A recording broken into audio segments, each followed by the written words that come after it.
प्रधानां सर्वधर्माणां शरणं जयतु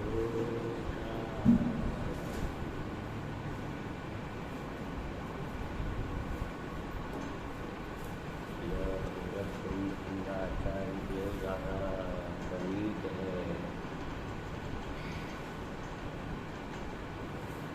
समय सार परमागम परम आध्यात्मिक ग्रंथ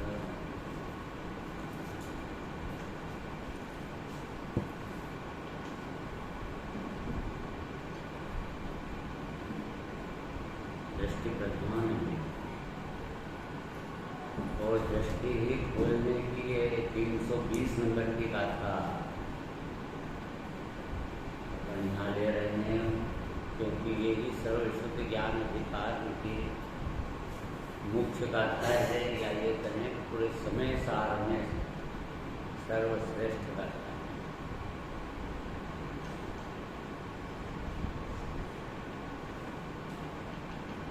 क्या कहते हैं इसमें कि अब प्रश्न होता है कि ज्ञानी कर्ता भोगता नहीं है, मात्र जानता ही है, यह कैसे? क्योंकि हमको आप बार बार कहते हो कि ज्ञाता दृष्टा आत्म राम, तो करता धरता है नहीं, तो वो किस तरह से नहीं है हमें समझाइए। हमको समझ में नहीं आ रही बात कुछ भी। ज्ञाता दृष्टा करता कुछ नहीं है, क्या कैसे नहीं करता है, कैसे जानता है?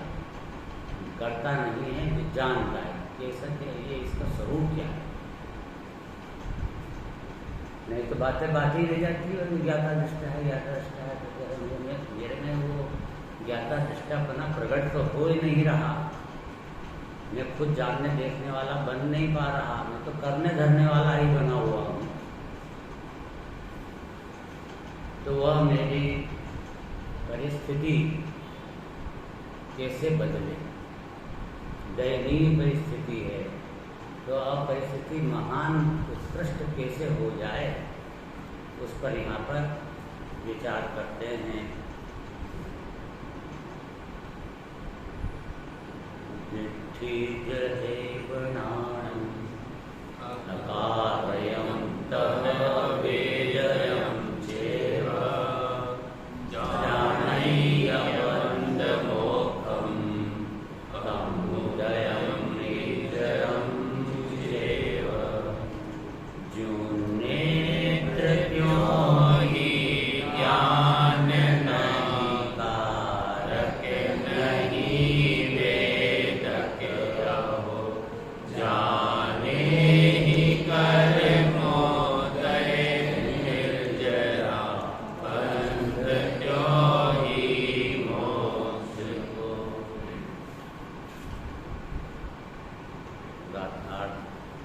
जैसे नेत्र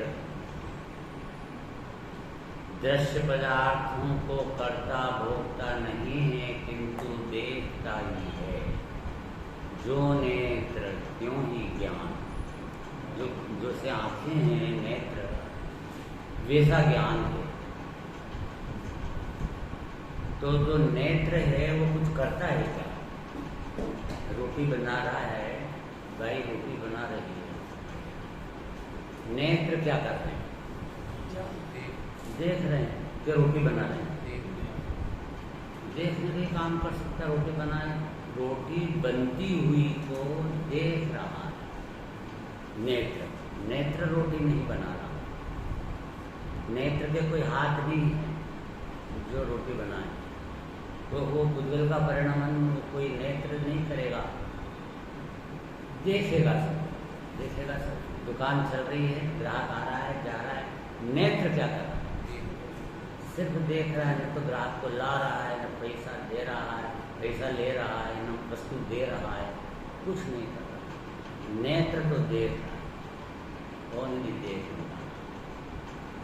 जो नेत्र क्यों ही ज्ञान, बस मेरे आत्मा में जो जानना हो रहा है, बस वो नेत्र है। आत्मा के पास भी ज्ञान का नेत्र है, कौन सी नेत्र है? उसके हाथ पाँव ही नहीं, आत्मा की इंद्रियां ही नहीं है, अतीन्द्रिय महापदार्थ आत्मा आपके शरीर में पुद्गल है, धूल है। आत्मा अंदर अतीन्द्रिय है, बिना इंद्रिय। और उसको एक अकेला जानना होने से उसको ज्ञान नेत्र, वो तो नेत्र तो उदाहरण के लिए फिट कर देते हैं। तो जैसे नेत्र का काम देखना है, उदाहरण के लिए सबको समझ में आए इसलिए, और नेत्र देखता है ऐसा अर्थ नहीं लेना, नेत्र तो जड़ है। पर यहाँ पे जैसे नेत्र देखता है बस, और कुछ नहीं करता, न भोगता, न करता है न भोगता। इसी तरह से यह मेरा जो शुद्ध ज्ञान का खलपिंड हूँ मैं, आत्मा, वो ज्ञान करेगा, जानेगा, देखेगा, वो भी करेगा धरेगा कैसे, क्योंकि उसका नेत्र ही और कुछ है ही नहीं उसके पास। नेत्र से तो देख ही जाता है, नेत्र से तो न कर किया जाता है न भोगा जाता है। इसलिए मैं जानन देखन हार ज्ञायक भगवान आत्मा हूँ। सिर्फ ज्ञान में झलकता है गया का, ये हाथ हिल रहा है कि हाथ ज्ञान में झलक सकता है कि ऐसा हाथ हिल रहा है। ये ज्ञान जान रहा है इसको हिलते हुए, तो नहीं कि हाथ हिला रहा है, जान रहा है न कि हिला रहा है। अगली बात समझना, इतना जबरदस्त प्रकरण है। ज्ञान को समझ लेने से जो कर्ता बुद्धि अनादिकाल से जो चल रही है वो ध्वस्त हो जाएगी, और जीव के अंदर से जानने देखने के किरण का उद्योग होगा, आताप नहीं। उद्योग और आताप में क्या अंतर है? जो गर्म प्रकाश होता है ना, गर्म प्रकाश, उसको तो कहते हैं आताप, और शीतल प्रकाश होता है उसको उद्योग कहते हैं। तो सूर्य का जो प्रकाश है वो गर्म है तो वो आताप कहलाता है, और चंद्रमा का प्रकाश है वो उद्योग कहलाता है। रत्न का प्रकाश है, इसका प्रकाश है, ये सब उद्योग। जुगनू का जो प्रकाश है ये सब उद्योग। शीतल प्रकाश, ये आत्मा में से जानने देखने रूप शीतल प्रकाश प्रकट होता है, जान कर। ये आत्मा में से ज्ञान जानने की किरण प्रस्फुटित होती है। तो प्रस्फुटित होती है तो अज्ञानी को भी प्रस्फुटित हो रही है कि नहीं हो रही है? अज्ञानी को नहीं हो रही।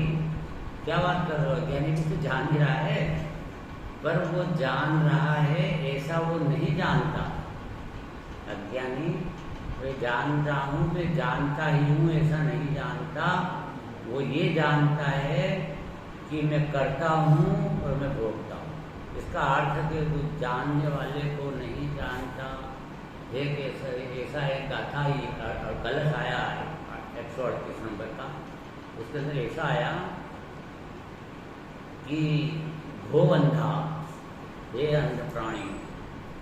तो प्रभु मेरे को अंधा क्यों कहते हो आप? मेरे को समझ में नहीं आ रही, आप अंधा क्यों कहते हो? तो कहा उन्होंने कि जानने वाले को नहीं जानता, जानने वाले को ही नहीं जानता, देखने वाले को नहीं देख रहा है, तो हम देखो अंधा नहीं कहे तो क्या आँख वाला है? तो फिर वो बोला क्या अंधा प्राणी? वो उसने बोला कि प्रभु आपने हमारे 2 आंखें बताई, कौन कौन थी? स्वपर प्रकाश, स्व को देखने वाली आंख और पर को देखने वाली आंख। स्वपर प्रकाशक प्रकरण चल रहा है ना अपना, तो वो स्व को और पर को दोनों को जानने वाली अपनी आंखें हैं। तो ये बात सही है कि मेरे एक स्व को देखने वाला जो नेत्र है, स्व को जानने वाला नेत्र, ज्ञान नेत्र से स्व को जानेगा ना स्व प्रकाशक में, तो स्व वो नेत्र मेरा बंद है, मैं मेरे को नहीं जान पा रहा हूँ, ठीक है, लेकिन पर को तो जानता हूँ। तो मेरे को आप अंधा क्यों कहते हो? काना ही कह दो। एक आँख तो खुली है ना मेरी बाहर, पर को देखने वाली, स्व को देखने वाली बंद है, तो फिर काना हुआ, मैं अंधा कहाँ हुआ? तो उसको कहा कि नहीं नहीं, तेरे को हम अंधा ही कहेंगे। तो क्यों प्रभु, बताओ, तर्क दो कि ये पर को जो देख रहा है उसको पर को पर नहीं देख रहा है, पर को तो स्व समझ रहा है, ये दुकान मेरी है, तो ये स्व में पर रवि था ना दुकान को, उसको स्व समझ रहा है। तो तेरे को पर का भी स्वरूप कहाँ ज्ञान में आ रहा है, इसलिए हम तेरे को अंधा ही कहेंगे। फिर साहब ऐसी बात नहीं है, आप दुकान चलती है तो आखिर तो उसको हम जानते तो है ही सही ना, तो क्या जानते हो, तो पैसा आता है, पैसा कमाते हैं, हम भी कमाते हैं, इसलिए प्रक्रिया को जानते हैं। तो देखो प्रक्रिया को जानते हो तो पैसा आने की प्रक्रिया क्या है, क्या है प्रक्रिया पैसा आने की? पुण्य का उदय, समझ आया? पुण्य का उदय होए तो धन छप्पर फाड़ के आता है, और पाप का उदय होए तो पाताल तोड़ के चला जाता है। तो पैसा तो उधर पुण्य के उदय से और पाप के उदय से आ जा रहा है, और तू क्या समझ रहा है कि मैं कमा रहा हूँ, मैं दुकान चला रहा हूँ, ग्राहक से बात कर रहा हूँ, इसलिए आप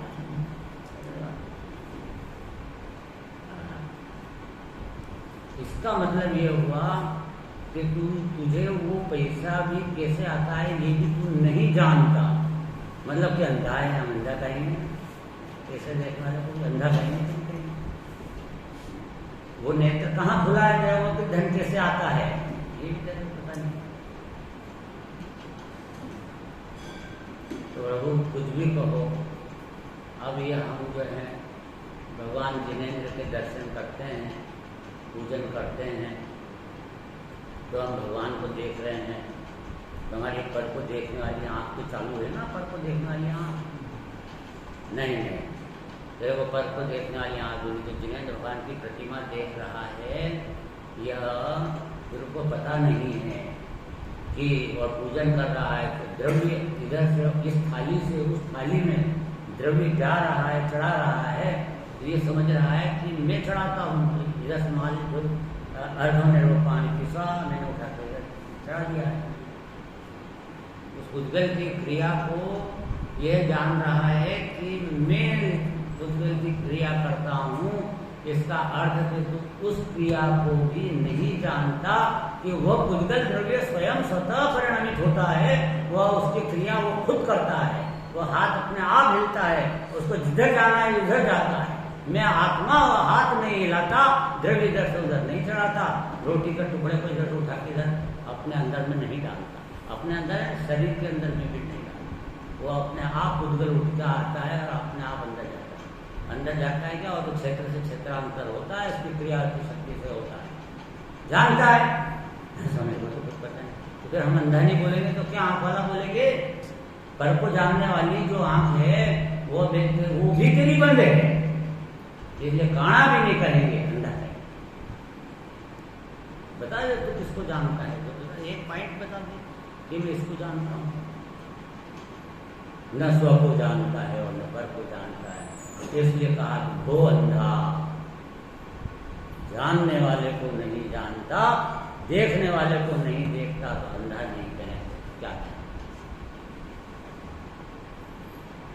तो प्रभु मेरी आंख कैसे खुलेगी, स्व पर प्रकाश शक्ति आंख कैसे खुलेगी? स्व को स्व जानना और पर को पर जानने में पर जाना, हमें मैं पर को जानता हूँ और आत्मा को नहीं जानता, पर को जानता हूँ, नहीं जानता पर को भी, पर को पर जानेगा तभी पर को जानता है, जाना जाएगा, और वो स्व को जानने से पर प्रतिभाषित होगा। स्व को जानेगा ही नहीं तो पर को पर प्रतिभाषित करने में भी असमर्थ रहेगा। इसलिए स्व को जानने पूर्वक पर को जाना जाता है, न कि स्वयं को भूल करके और पर को जाना जा सकता है। पर को स्व के रूप में ही जाना जाएगा, या पर के कार्यों को मैं करता हूँ, मैं भोगता हूँ, इस प्रकार जाना जाएगा। जो आत्मा को अकर्ता स्वभाव को जो नहीं जानेगा तो, इसलिए यहाँ चूंकि सर्वविशुद्ध ज्ञान अधिकार है, आत्मा को सर्वविशुद्ध सिद्ध करते हैं। तो आत्मा में अशुद्धि क्या है? अशुद्धि क्या है? करता है, धरता है, ये अशुद्धि, करता, कर्तृत्व बुद्धि, भोक्तृत्व बुद्धि, एकत्व बुद्धि, महत्व, ये सब क्या है?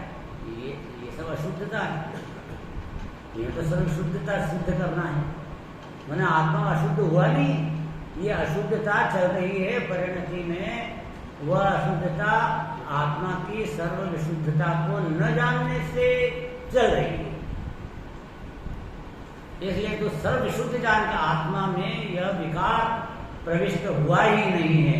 न मिथ्यात्व अंदर गया है और न कषाय अंदर गई है। वो आत्मा इस विकारों से, कर्तृत्व आदि विकारों से, मिथ्यात्व से ये बिल्कुल भिन्न है। ज्ञान दर्शन स्वाभाविक अखंड चैतन्य पिंड शुद्ध स्वरूप है मेरा।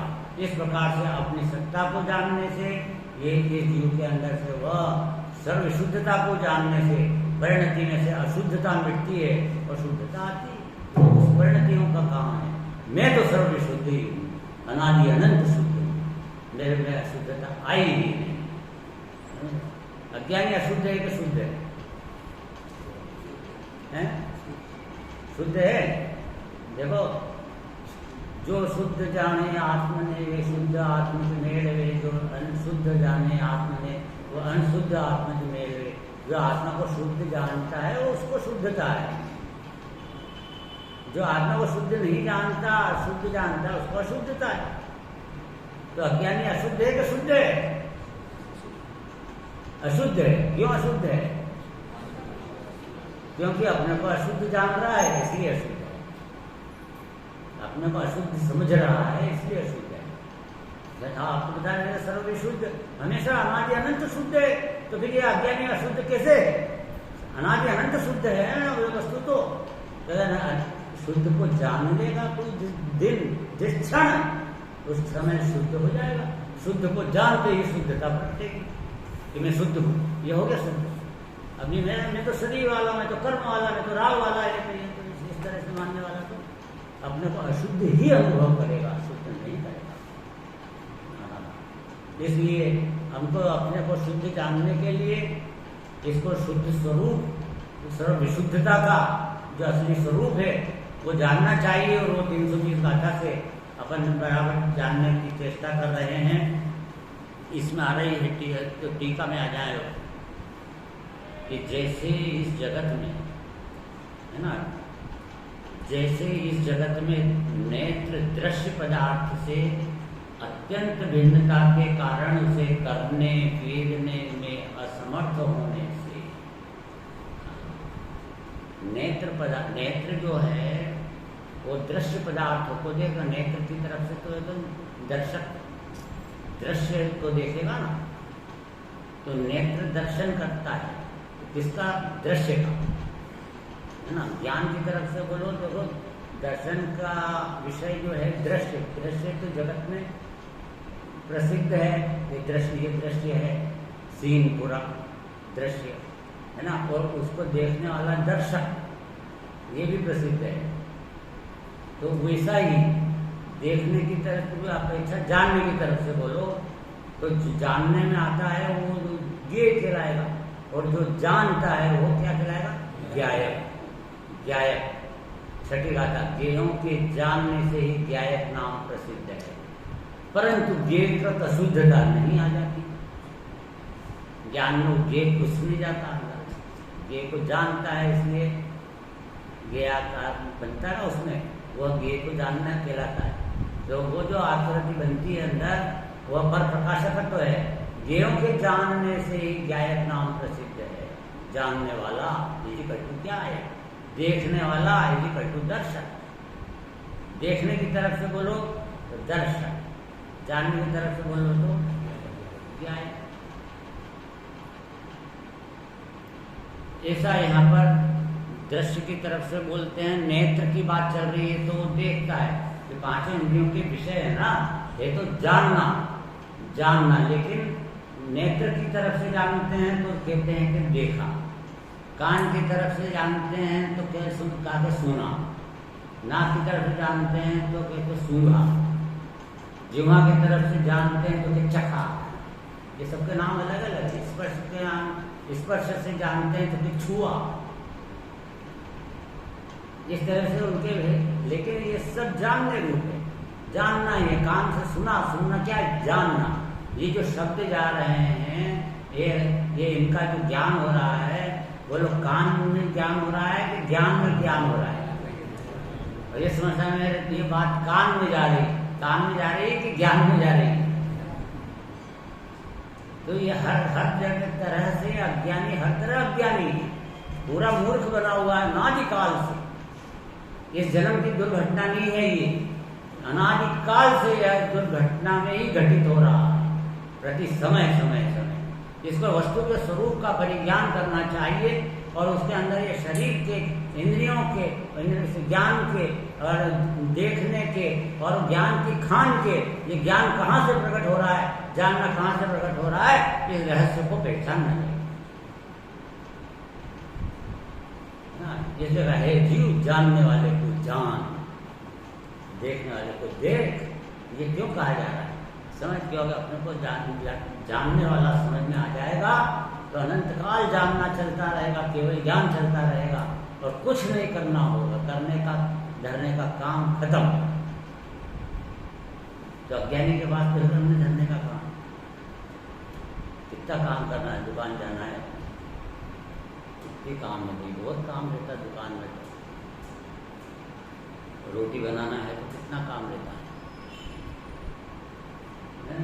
वो कोई कम काम है? एक एक पॉइंट नमक भी लेके आना पड़ता है बाजार से, अग्नि भी जलाना पड़ती है, लाइटर भी चाहिए, कितनी व्यवस्था, सारी इतनी व्यवस्था है।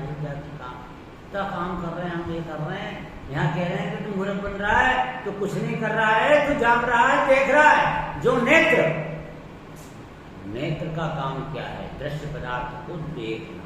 नेत्र का काम देखते ही देखेंगे, इसको देख लिया, अब इसको उठाया, ये उठाया, ये उठाने रूप जो क्रिया हुई, इसको नेत्र ने किया क्या?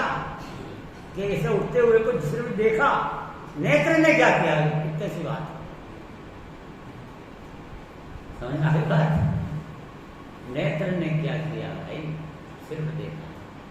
आप देखो, कोशिश करो इस बात को घर में काम करते हुए मतलब जो काम हो रहा है, आंखें क्या कर रही? सिर्फ देख रही, कुछ नहीं कर रही। तो आत्मा के पास भी ज्ञान का नेत्र है, जानता है सिर्फ, तो वो उसके भी आत्मा नहीं है, तो वो कैसे करेगा? कुछ करेगा?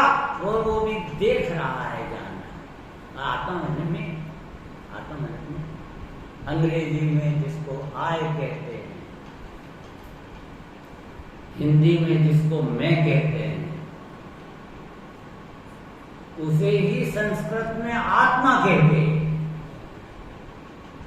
इसका अर्थ कि ये पर्यायवाची हुए मैं के आत्मा, अर्थात या आत्मा बोलो या मैं बोलो। देखो, जीव और आत्मा में क्या अंतर है? जीव और आत्मा तो एक ही बात है ना, जीव और आत्मा। हाँ, तो मैं जीव हूं कि आत्मा हूं? अरे भाई, मैं भी जीव हूं, पर मेरे जीव को आत्मा कहते हैं, क्योंकि ये मेरा जीव मैं है, मैं मतलब आत्मा। दूसरे जीव आत्मा नहीं है, वो जीव है, उसके लिए वो आत्मा है। उसका जीव, दूसरे का जीव, दूसरे के लिए आत्मा है। मेरे लिए सब आत्माएं बराबर हैं, तो सब आत्माएं बराबर हैं, मतलब सब अपने में समझते हो, तो वो जो है वो सब बराबर हैं, सब भगवान आत्मा है। और जो मैं है, जो मैं, सब बराबर हो। समझ नहीं बात क्या है? सभी आत्माएं बराबर है। हमारे भगवान की शिक्षा में सभी आत्माएं बराबर है, कोई छोटी बड़ी नहीं। तो सभी आत्माएं मतलब तो मैं होता है। और इसका जो 5 भाव हैं, ओम समीक्षाई को भाव मिश्र जीवस स्वतत्व मौलिक पारिणामिक उच्च, ये 5 भाव हैं। ये 5 भाव में मैं कौन है? एक पारिणामिक। तो सभी का सभी आत्माएं बराबर है, मतलब पारिणामिक भाव की तरफ से सभी आत्माएं बराबर, कोई छोटी बड़ी नहीं कि पारिणामिक भाव वो में है, सभी आत्माएं बराबर है। तो आत्मा में मैं बना लगाना, आत्मा मैंने मैं, तो वो मैं जिसके पास है, जिसके पास जो अनंत जीव हैं, सब में है। किस में है? औक्षणिक भाव में या उदयिक भाव में कि पारिणामिक भाव में है? पारिणामिक भाव में। तो इसका पारिणामिक भाव सबका समान। सिद्ध संचाय जो निबोध में सोई मुझ में सोई मोक्ष मझा, हमको कछु भय नारे जान लियो संसार। तो वहाँ पर एक समानता है, उसमें कोई अंतर नहीं है। जरा ऐसा समझ में नहीं है कि पारिणामिक भाव में भी बना सब जीव में, जिसका जो सहज जीव का में जो है वो पारिणामिक है, पारिणामिक ही में है अंदर में असली में। ये तो भूल से ये शरीर में मैं बना करता है। मैं बालक हूँ, मैं जवान हूँ, मैं बुढ़ा हूँ, सब भूल गया है क्या तुम पारिणामिक। तो कैसा भी है जो तत्वार्थ सूत्र है ना, अन्य जी तत्वार्थ सूत्र में ये जो 5 भाव हैं उनको स्वतत्व कहा। सबको स्वतत्व कहा। स्वतत्वम औदिक पारिणामिक औक्षणिक क्षयिको भाव मिश्र शब्द क्षय औक्षणिक क्षयिको भाव मिश्र जीव से स्वतत्वम औदिक पारिणामिक, ये जीव के स्वतत्व है। तो औदिक भाव को भी मैंने विकारी भाव को भी स्वतत्व बोल रहे हैं। ज्ञान का उभार जो क्षयोक्षम है उसको भी स्वतत्व बोल रहे हैं। क्षयिक भाव या केवल ज्ञान को भी स्वतत्व बोल रहे हैं। क्षयिक भाव स्वतत्व है ना। तो आप यहाँ कह रहे हो कि अकेला पारिणामिक भाव ही स्वतत्व, स्व मैंने में आप लगा ना पारिणामिक, तो फिर ये स्वतत्व कैसे है? मैं उस बात को भी बता देता हूँ कि ये जो 5 भाव है ना, उसमें मैं और मेरे ऐसे 2 भेद। क्या अंतर हुआ कि अपना जो परिवार है, जैसे परिवार है तो उसके अंदर 10 जने हैं, 10 मेंबर हैं, तो उसमें मैं कितने हैं? 10 में मैं कितने हैं? एक ही है ना, अकेला मैं रहता है। कितना 100 जने का परिवार हो तो भी मैं तो एक ही रहूँगा ना। मैं एक ओनली वन, और बाकी मेरे, वो मेरे हैं, मैं नहीं है, मेरे हैं, मैं नहीं है। और मैं से मेरे भिन्न होते हैं। समझ आई बात? तो परिवार के सब सदस्य स्वतत्व हैं कि नहीं? हाँ, स्व हैं। मेरे बोला तो भी स्व, मैं बोला तो भी स्व, तो हैं तो सब परिवार के स्व परिजन मेरे। लेकिन उसमें मैं और मेरे का भेद है, जिसको कोई मिटाया नहीं जा सकता।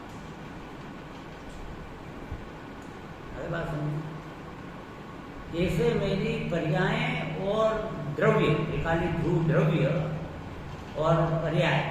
तो द्रव्य है और ध्रुव, उसका नाम पारिणामिक भाव, और ये पर्याय जो है वो जो है उसका नाम है औक्षणिक भाव, क्षयिक भाव, उदयिक भाव। ये 4 भाव।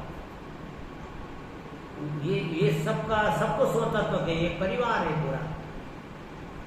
द्रव्य और पर्यायात्मक पूरी वस्तु परिवार होगी, स्वपरिवार, आत्मा का परिवार। लेकिन इस परिवार में मैं और मेरे का भेद है। उसमें जो पारिणामिक भाव है वो मैं है, और ये जो पर्याय प्रकट होती हैं तो मेरी है।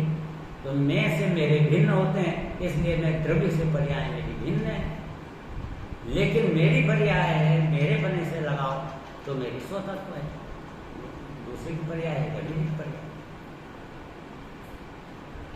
इसलिए द्रव्य में मैं बना लाना, तो मैं बने के आना आत्माएं बराबर कहा, सभी आत्माएं बराबर।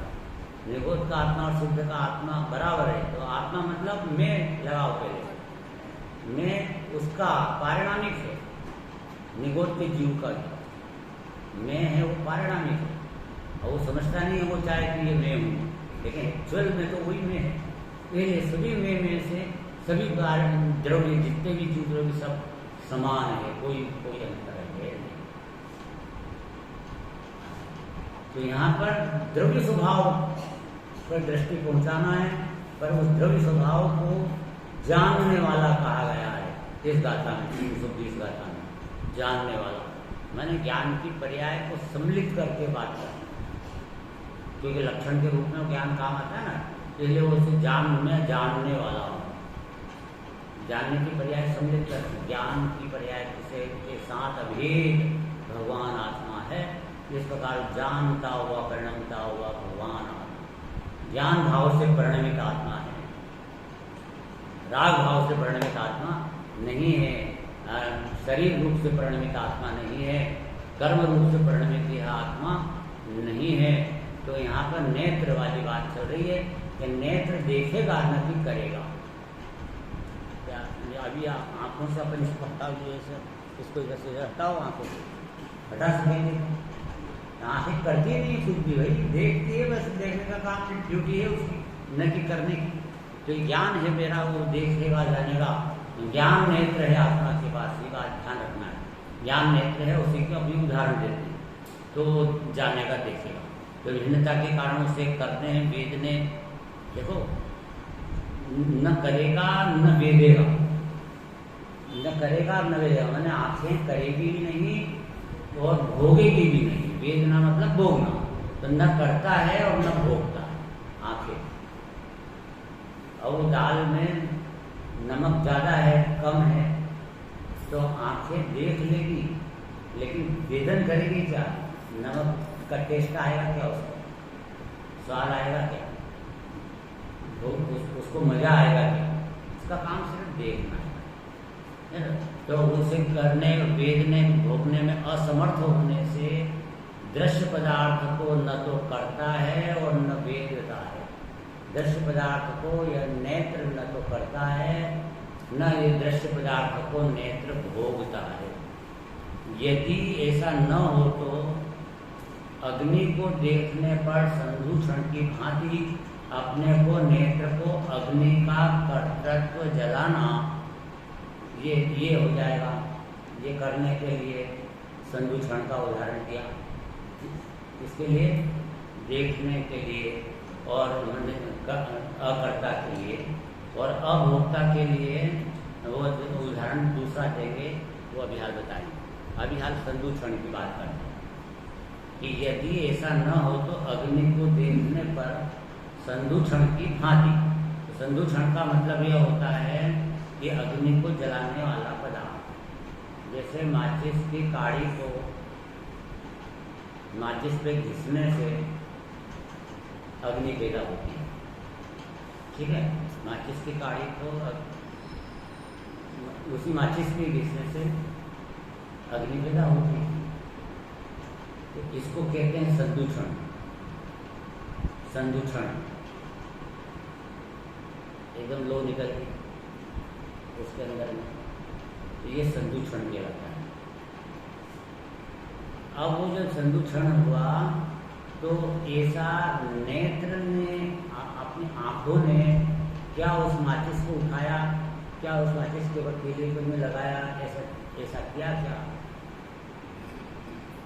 संदूषण की भांति अच्छा नेत्र, वो उसको जलाने की जो प्रक्रिया है, उस प्रक्रिया को क्या नेत्र करते हैं? नहीं करते हैं। जब अग्नि को देखने पर, अग्नि देख रहा है पर संदूषण की भांति अपने को, नेत्र को अग्नि का कर्तृत्व जलाना। नेत्र है अग्नि का कर्तृत्व। क्या कर्तृत्व? तो जलाओ, जैसे कि संदूषण में जल जाती है, माचिस से घिसने पर जल जाती है, लकड़ी को आग लगाते हैं, ऐसे जो भी प्रोसेस करते हैं वो वाले, ये अग्नि को जलाने का काम यह नेत्र नहीं करता।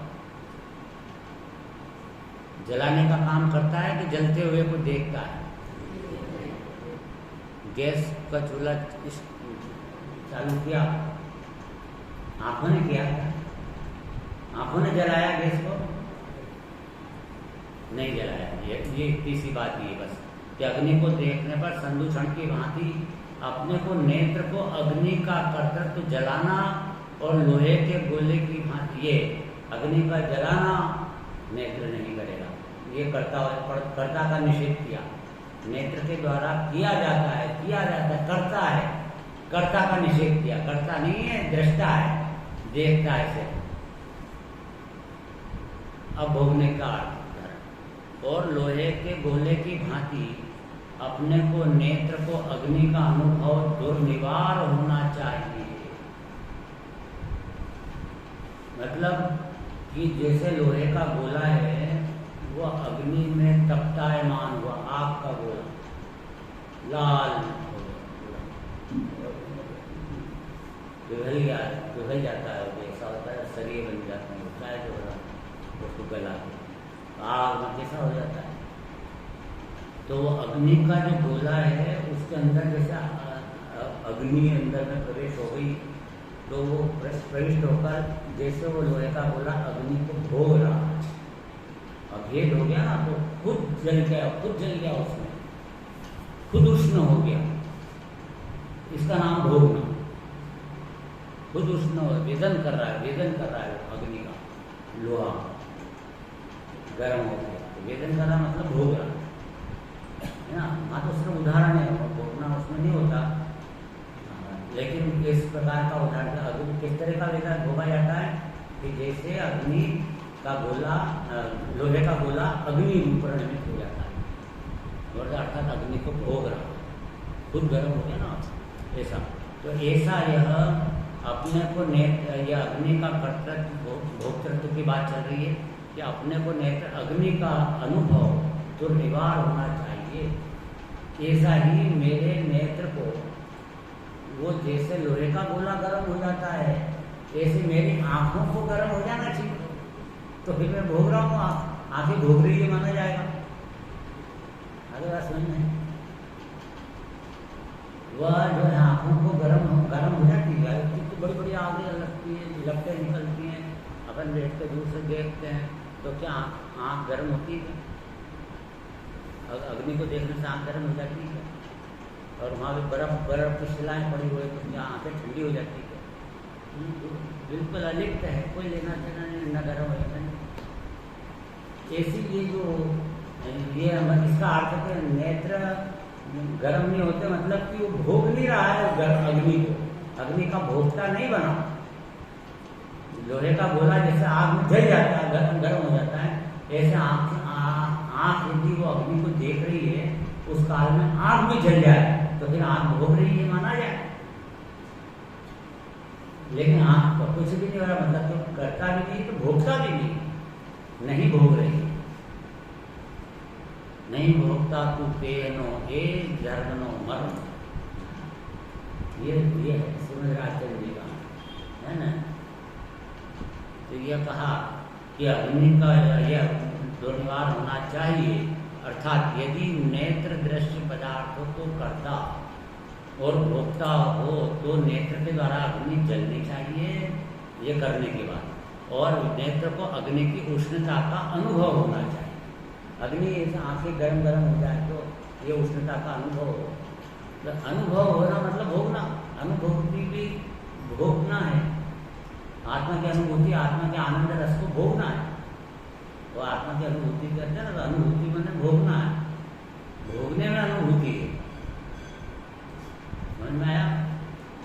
अकर्ता में अनुभूति नहीं है, अकर्ता वस्तु है, उस अकर्तृत्व का वेदन करना है, भोगना है, अनुभूति हुई तो उस अनुभूति में वो भोगा जाता है। आगे बात सुनो, तो ये कहा यहाँ कि अग्नि की उष्णता का अनुभव होना चाहिए,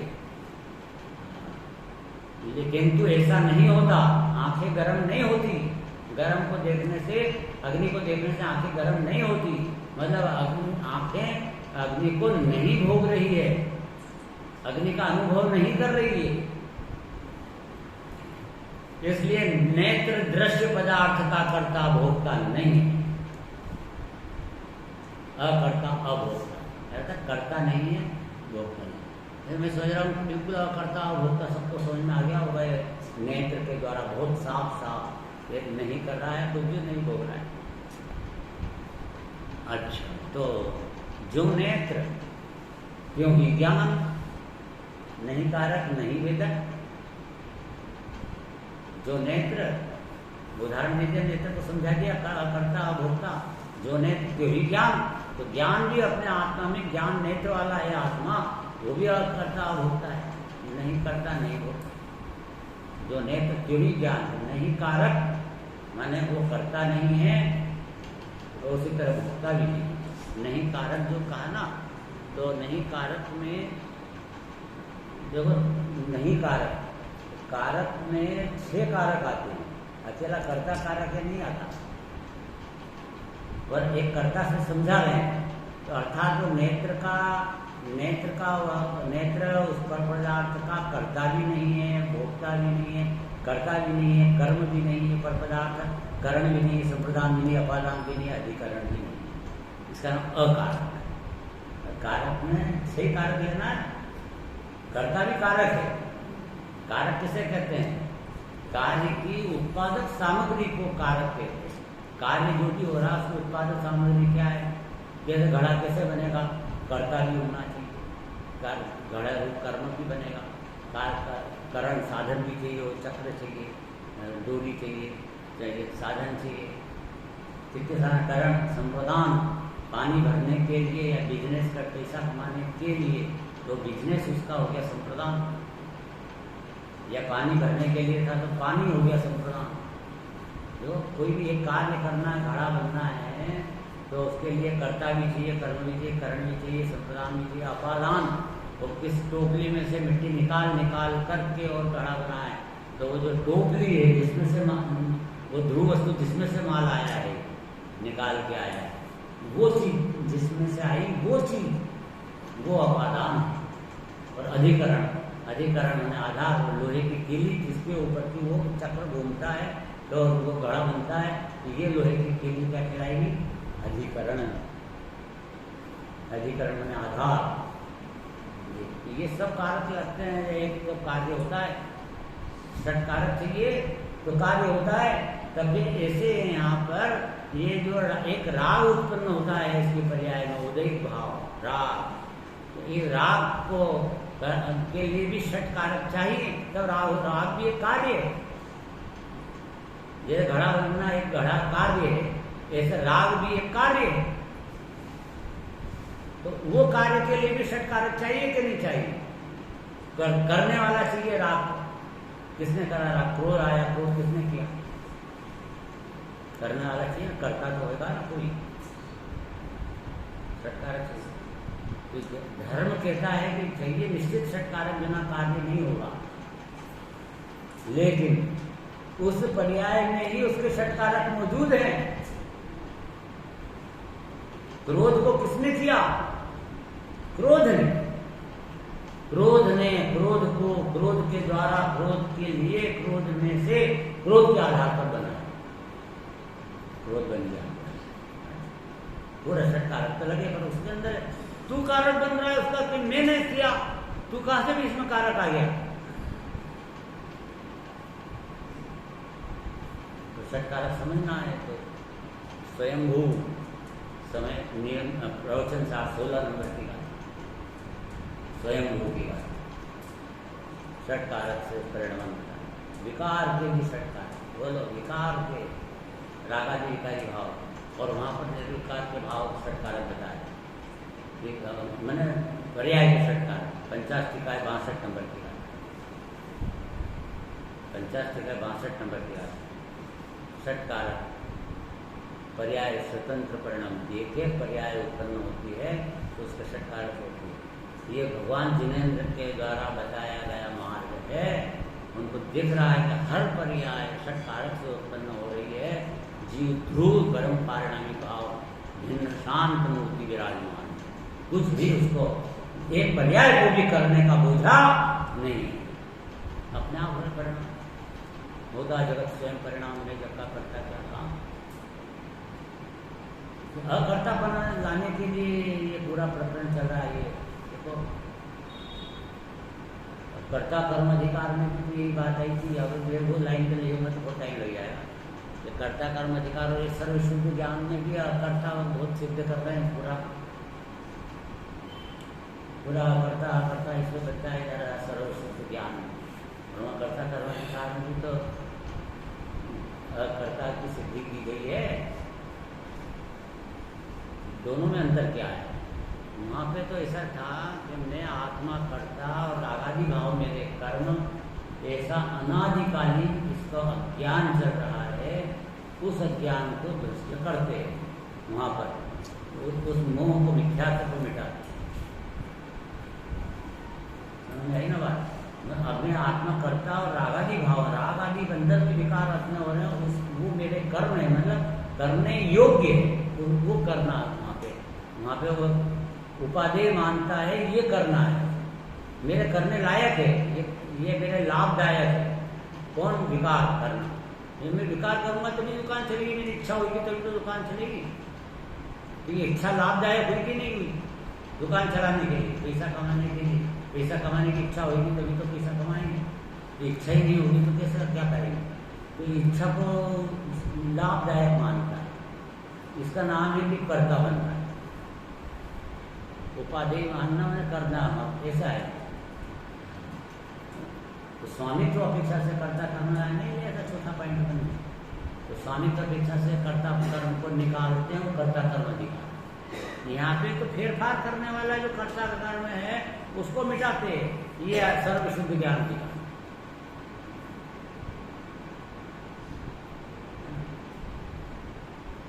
ये जो 4 प्रकार के अकर्ता बताया जब हमने उनको आप शायद देने वाली नहीं। अकर्ता के 4 पॉइंट, 4 तरह की बात है समझ में आ गई तो अकर्ता समझ में आ गया, पूरा अकर्ता। और 3 कर्ता भी बताए, कर्ता अकर्ता अनेकांत, कैसे मैं करता हूँ कैसे अकर्ता हूँ, दोनों बात मेरे आत्मा में लागू पड़ती है। करने का किस तरह से प्रोसेस है, परिणाम अपेक्षा से करता होगा वाली बात से बता दी गई, 3 पॉइंट से बताई गई। अभी आज यहाँ पे 4 पॉइंट है ना करता थे, वो उसको स्मरण कर लीजिए आप एक बार। बोलो अक्षर नंबर 1 केवल ज्ञानी के ज्ञान के। नंबर 2 अच्छा ठीक है, ठीक है आपसे मतलब आप थे उस तरीके से बस ठीक है। निमित्त की अपेक्षा मतलब कर्म की अपेक्षा, कर्म की फिलॉसफी पूरी जो है निमित्त है, कार्य होता है उपादान से, और ये कर्म जो फिलॉसफी है पूरी निमित्त बनती है। इसलिए निमित्त की तरफ से अपन निमित्त के जुम्मे छोड़ दो। कर्म का उदय ये निमित्त है, तो कर्म का उदय जैसा होगा वैसा कार्य होएगा, अगर तू करेगा वैसा होएगा, कर्म करेगा ऐसा हो रहा है तो मैंने कुछ नहीं किया, अकर्ता हो गया। अरे कर्म को समझो तो भी अपना कर्ता बना निकलता है, बहुत बड़ी बात है। किस प्रकृति के उदय से कैसा क्या परिणाम होता है, ऐसा भी निमित्त विचार करोगे तो ये सब भूल जाओगे कि मैं जो है साबुन से लक्ष्य साबुन से नहूंगा तो गोरा हो जाऊंगा, ये सब चले आएगा। तेरा कर्म की प्रकृति जो है वो वर्ण नाम कर्म की प्रकृति उससे गोरा होता है, प्रति काला। कृष्ण नाम कर्म की प्रकृति से काला होता है। तो ये नहीं नहाया इसलिए काला हो गया क्या? नाले ढोलिया तो इसलिए गोरा हो गया क्या? नहीं होएगा। कर्म कर रहा है सब गोरा काला, मोटा दुबला, लंबा ठिकना, सब कुछ कर्म करना। कर्म की जिम्मे कर दो। आप हड़िया वाला से मैं करता हूँ, दंड बैठक लगाऊंगा तो मजबूत होगा, ये हो जाएगा। दूध पियेंगे तो मेरे ताकत आ जाएगी, तो बादाम खाऊंगा तो दिमाग ठीक हो जाएगा। सर ये सब छोटी बात है, दिमाग में लाओ। ये सब मूर्खता की बात है। ये सब उदय अनुसार ऑटोमेटिक व्यवस्था चल रही है। आप निर्भर होकर अपने आत्मा का ध्यान करो, निर्विकल्प को बैठ करके। तो यहाँ सब दुकान बिगड़ जाएगी, सब काम बिगड़ जाएगा, घर गृहस्थी बिगड़ जाएगी। आप मेरे को ध्यान करने का कह रहे हो, हाँ वो कौन करेगा घर का काम? अरे भैया तो नहीं करता, तू देख ले, सब ऑटोमेटिक कर्म करता है। कर्म नौकर है, वो बोल रहा है नौकर, कर्म नौकर है, सब काम करता है अपने संयोग के। सारे काम कर्मों पे जिम्मे डाल दो, और निश्चित रूप से वही करता है। हाथ हिलाना, सांस लेना, वो तब भी कर्म कर रहा है।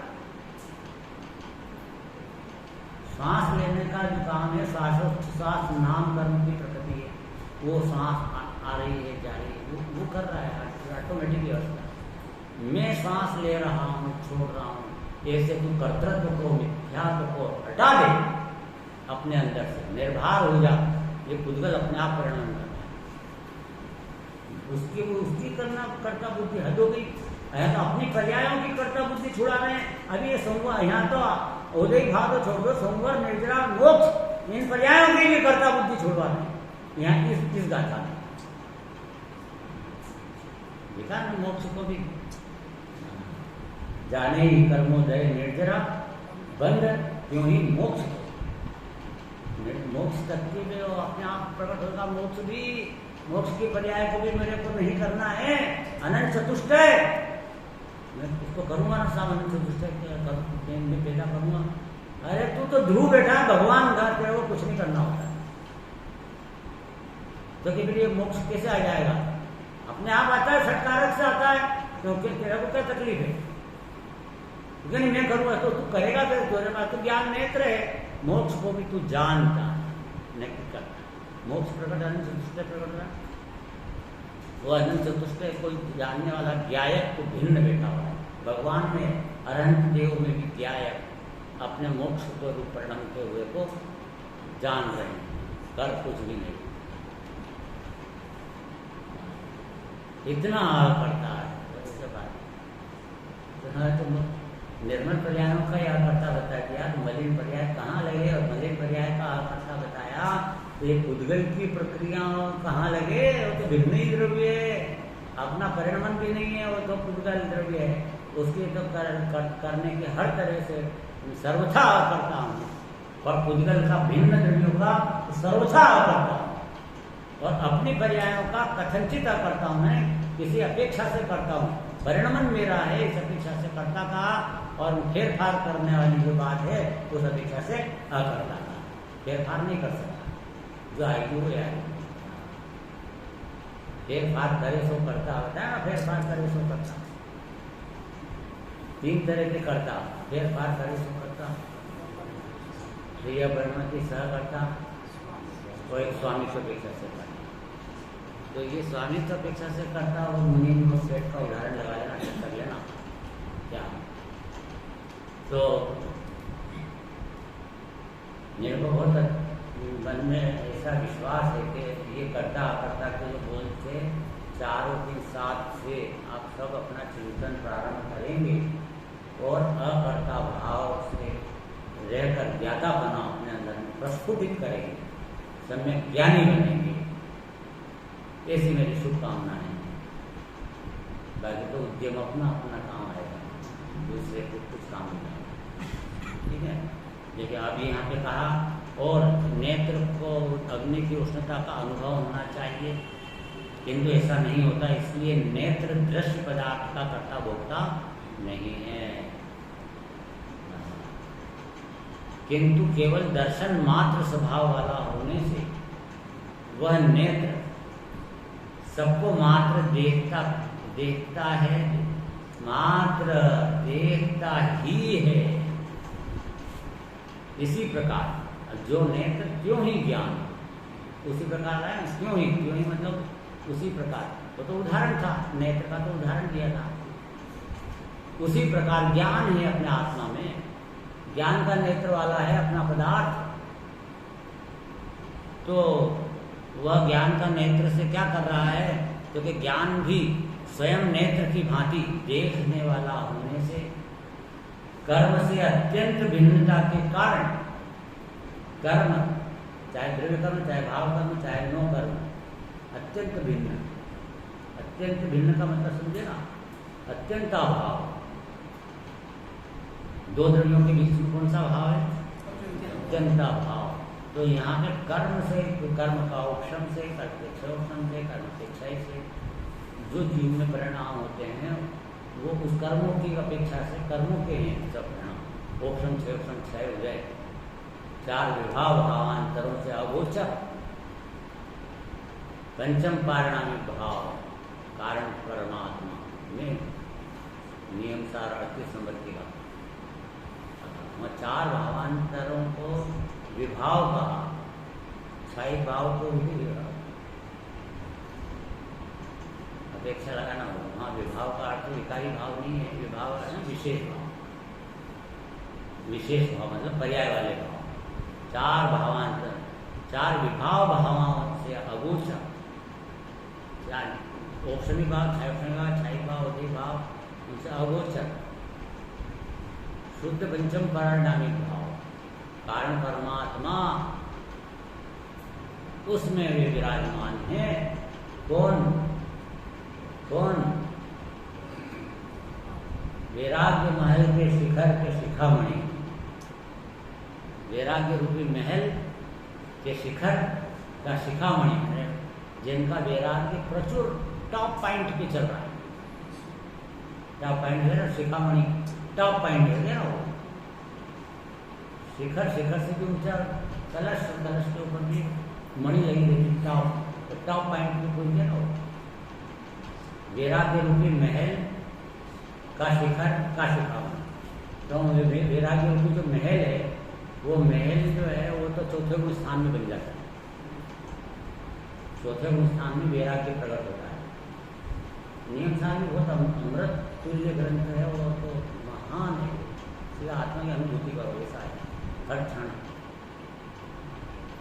और उसमें पावरफुल है बिल्कुल एकदम ऐसा, क्योंकि दृष्टि का विषय है, चारित्र जो है वो ज़्यादा पावरफुल होता है, तो उसमें महिमा द्रव्य की बहुत जबरदस्त आई उनको। आचार्य को तो उन्होंने जो प्रस्तुतिकरण किया है कमाल। और तो वो उसके अंदर वैराग्य रूपी महल, तो महल बन जाता है चौथे हिंदुस्तान में। ज्ञान वैराग्य शक्ति प्रकट होती है ना, सम्यक दृष्टि, सम्यक दृष्टि बनती, सम्यक दृष्टिर भवती निहितम ज्ञान वैराग्य शक्ति। ज्ञान वैराग्य की शक्ति उसको एक साथ प्रकट होती, तो प्रकट अंदर से शक्ति प्रकट होती, रिद्धि प्रकट होती है ना, ऐसी शक्ति रिद्धि प्रकट हुई है ज्ञान और वैराग्य की। अब है तो है वो 6 खंड के राज्य में 96,000 रानियां और हे वैरागी। 96,000 रानियां भोगी बोले कि वैरागी बोले? ये तुझे बाहर के जो जड़ नेत्र से देखेगा तो तेरे को समझ में नहीं आएगी बात अंदर वैराग्य की कि क्या होता है वैराग्य। वैराग्य की परिभाषा ही पता नहीं है इसको कि एक्चुअल में क्या है। फिर मैं दूसरी लाइन में नहीं जाने वाला। तो क्या कहा कि वैराग्य रूपी महल, महल तो बन गया, वहां पे वैराग्य तो आ चुका है। अर्थात राग रुचिता नहीं, इसी करके वैराग्य है ना, तो उसको राग की रुचि नहीं है। राग है, राग की रुचि नहीं है, अरुचि, तो वो जो है वैराग्य। तो वैराग्य में चौथे गुण स्थान वाले को महल बन गया पूरा का पूरा, तो वैराग्य के महल में रहते हैं वो अंदर।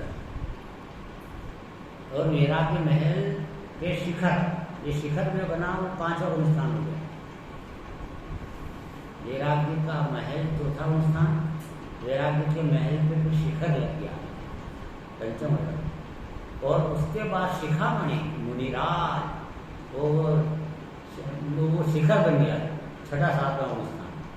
वैराग्य रूपी महल का शिखर, शिखर का शिखामणि, शिखामणि में भावलिंगी संत जो है वो टॉप पॉइंट पे उनका प्रचुर वैराग्य चल रहा है। उस वैराग्य के बल पर राग जो अरुचि थी, उस राग को छोड़ के अपने शुद्धात्मा के ध्यान में लगे हुए, राग सब त्याग दिया। त्याग धर्म यहाँ पे हुआ है, आज का त्याग धर्म क्या है, क्या है क्या? तो ये सब भाई, ये मैंने ये पत्तियाँ खाना छोड़ दी, हरी सब्जियाँ मैंने पत्ती छोड़ दी, स्थायी जीवन पर्यंत के लिए मैंने सच में छोड़ दी। अरे भाई वो पत्ती छोड़ दी, ये त्याग किया, अरे अपने अंदर में राग का त्याग किया, तो तू इसको छोड़ दूँ, उसको छोड़ दूँ, उसको छोड़ दूँ, ये करता रहता है। अरे अपने अंदर में जो सबसे बड़ा दोष है वो मिथ्यात्व है, उसको छोड़ने की बात भी नहीं करता है। तो मिथ्यात्व का त्याग करेगा और वहां त्यागी नाम पाएगा। उसके पहले तो कुछ सारी दुनिया छोड़ दे, लग्न दिगंबर साधु बन जाए, तो भी त्यागी नाम नहीं पाएगा, असली में त्यागी नहीं। क्योंकि मिथ्यात्व का परिग्रह तो चल रहा है पूरा का पूरा। 14 अंतरंग परिग्रह के अंदर में मिथ्यात्व है कि नहीं है, तो मिथ्यात्व का परिग्रह पूरा चल रहा है। काय का त्याग किया है? मिथ्यात्व का त्याग, पहले नंबर का त्याग, इसको त्याग कर तब फिर बाकी सबको मिलने ही पड़े थे। उसका मेरा तो और अंदर से राग का त्याग करना है, न कि पुद्गल का त्याग करना है। राग को छोड़ेगा तो वो अपने आप छूटा छूटा ही पड़ा है। ग्रहण किसने किया आज तक पुद्गल को? आलू खाए क्या कभी? जो खाता है उसने खाए कि नहीं खाए? उसने भी नहीं खाए। उसने आलू खाने का राग कर रहा है, सिर्फ आलू खाने का, तो बाकी तो पुद्गल की क्रिया है। और राग से आलू खाने का पाप लग रहा है उसको, नरक जाने का। इसलिए आलू को छोड़ना है कि आलू खाने के राग को छोड़ना है? चक्रवर्ती ने 6 खंड के राज्य को छोड़ा, 6 खंड के राज्य के राग को छोड़ा। 6 खंड छोटा छोटा है, था हुआ बाहर। क्या वो माला शून्य कर सकती है अपने अंदर? कई बात अलग अलौकिक है। देखो आज मैं थोड़ा सा 5 मिनट 10 मिनट लेट चला था, पूजा भी लेट से हुई थी, तो 5-7 मिनट और ज़्यादा चला। और ये तो अपने 1 घंटे चलता है, ज़्यादा नहीं चलता। अभी अपने जो दिनेश जी हैं और उज्ज्वला जी शाह है ना, जो वो आए तो 2-2 घंटे का उनके पेट्रोल है। 2 घंटे वो करेंगे, 2 घंटे वो करेंगे, तो 2 घंटे होगा, 3-6 घंटे होंगे पूरे दिन भर।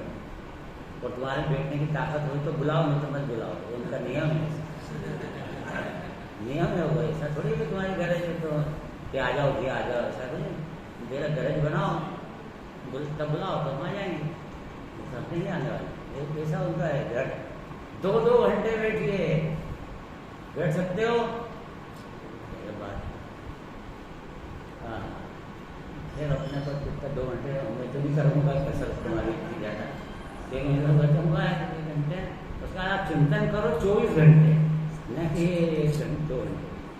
आप चिंतन करो, जितना सुनते हैं उससे ज़्यादा विचार करना चाहिए,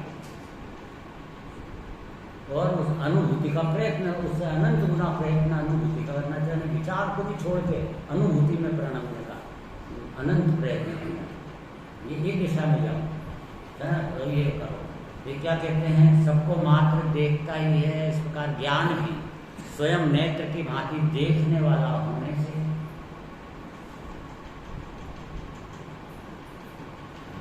कर्म से अत्यंत भिन्नता के कारण निश्चय से उसके करने वेदने में असमर्थ होने से कर्म को न तो करता है और न वेदता है। उसको करने वेदने में असमर्थ होने से कौन करने और वेदने से असमर्थ है? ज्ञान जो है पर को करने और वेदने में असमर्थ है। समझ में आ गई बात?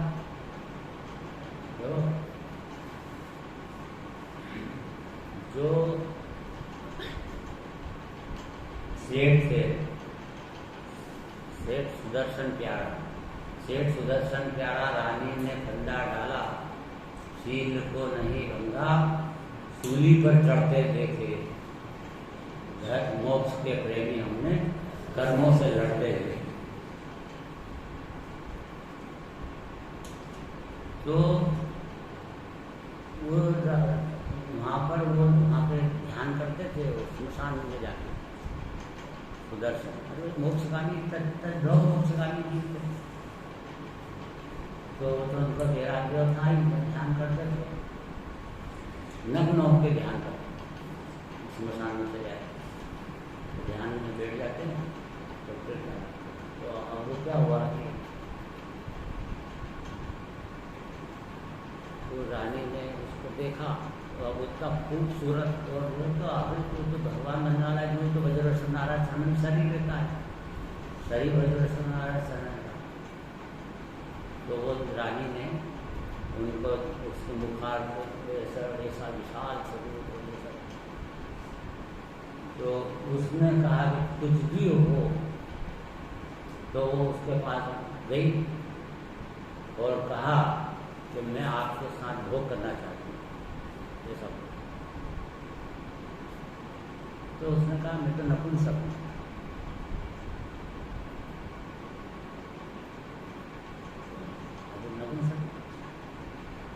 तो फिर थोड़े दिन बाद तो क्या हुआ, तो रानी चली, तो वो चलेगी रानी।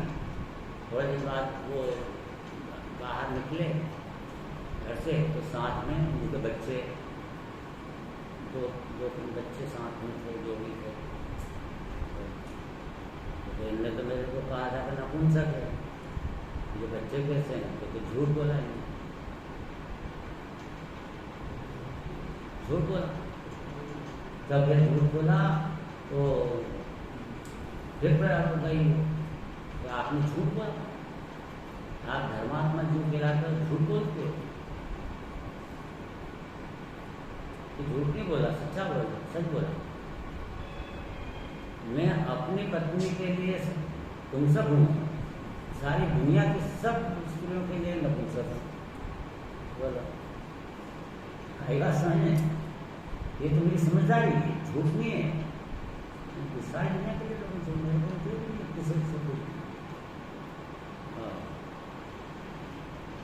इसको कहते हैं शील।